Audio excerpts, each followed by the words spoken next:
কাঁধে ভিক্ষার ঝুলি নিয়ে মুন্ডিত মস্তক গেরুয়াধারী এক দিব্যকান্তি গোড়া সাহেব হেঁটে চলেছেন আলমোড়ার পাহাড়ি রাস্তা ধরে। লোকে অবাক হয়ে দেখে তাকে। একদিন সেই সাহেব সন্ন্যাসী ট্রেনে চেপে চলেছেন মাদ্রাজের পথে। তাকে দেখে কামরায় থাকা এক অ্যাংলো ইন্ডিয়ান লেডি চিৎকার করে বলে উঠলেন, কি এমন পেয়েছো তুমি এখানে যে নিজের ধর্ম ছেড়ে দিলে?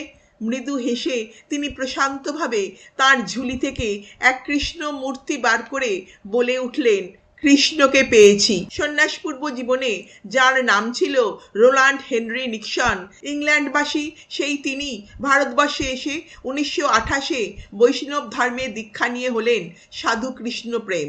আলমোড়ায় পাহাড়ের কোলে গড়ে তুললেন এক আশ্রম। কিভাবে ঘটল তার এই রূপান্তর, সেও এক পরম বিস্ময়কর কাহিনী। সময়টা 1917। শুরু হয়েছে প্রথম বিশ্বযুদ্ধ। বেলজিয়ামে জার্মানদের সমর ঘাঁটি ধ্বংস করতে সেদিন আকাশে উড়েছিল এক ঝাঁক ব্রিটিশ ফাইটার প্লেন, যার মধ্যে এক প্লেনের পাইলট ছিলেন এই নিক্সন। ব্রিটিশ প্লেন দেখেই ছুটে এলো জার্মান ফাইটার প্লেনগুলো। ব্রিটিশ প্লেনগুলো মুহূর্তেই ছত্রভঙ্গ হয়ে গেল। নিক্সন লক্ষ্য করলেন তার প্লেনটাকে ঘিরে ধরেছে জার্মানরা, আর রক্ষা নেই। কিন্তু হঠাৎই সেই সংকট মুহূর্তে নিক্সনের চোখের সামনে ভেসে উঠল এক অতীন্দ্রিয় দৃশ্য।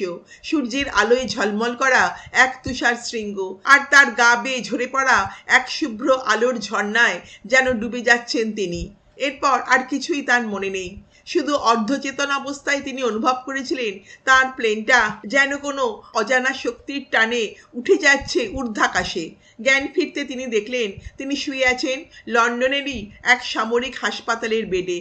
তার প্লেন মূর্ছিত নিক্সনকে নিয়ে নিরাপদেই ল্যান্ড করেছিল ইংল্যান্ডের মাটিতে।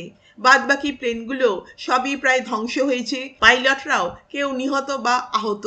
একমাত্র তিনিই ফিরেছেন অক্ষত দেহে। নিক্সনের স্থির বিশ্বাস ওই অদৃশ্য দৈব শক্তি তাকে রক্ষা করেছে। কে রয়েছেন এই শক্তির পিছনে, কি তার স্বরূপ? আর ওই জ্যোতির্ময় পাহাড়টা যে হিমালয়, তাতে তার কোনো সন্দেহই নেই। জানার সেই ব্যাকুলতাই টেনে নিয়ে এলো নিক্সনকে এই ভারতবর্ষে। নবজন্ম নিয়ে পরিচিত হলেন কৃষ্ণ প্রেম নামে।